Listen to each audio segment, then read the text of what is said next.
哎，倪总，行，合同就那么敲定啊。对，然后周六你过来就行。好，到时候好好请你喝顿酒。好。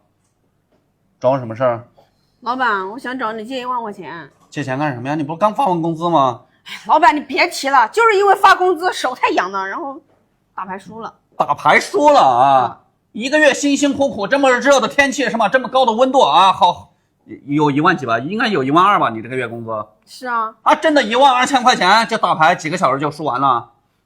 老板，我要是早知道今天打牌会输的话，我也不会去打呀。那谁是靠打牌去发家致富的呀？有多少人因为打牌搞得倾家荡产，是吧？妻离子散的，你心里不是不清楚。那更何况你上有老下有小的，你老公腿脚又不太方便啊，也没个劳动力，你还出去打牌，肯定是老公在家肯定又在说你啊。是啊，我就是因为这发完工资，然后老公问我钱去哪了，我不好说。完全是不长记性，你不知道家里还有2个孩子啊？你不知道家里老人还要慢性病要吃药啊？还打牌，还好意思说，还好意思过来找我借钱？我还不看你家2孩子啊！我借钱借个屁的钱，你给你借钱。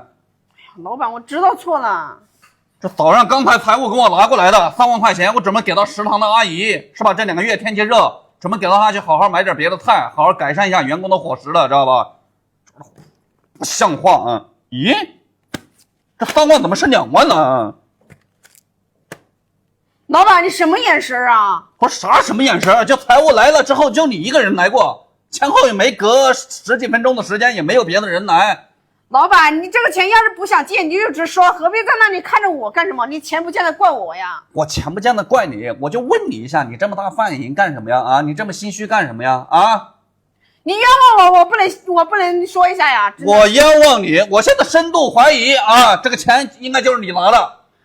老板，但凡有人说这个钱是我拿的话，我双倍给你，而且自上耳光10下。如果没有的话，我告诉你啊，老板，我现在也不借1万的，我就借2万块钱，而且这2万块钱还不用还。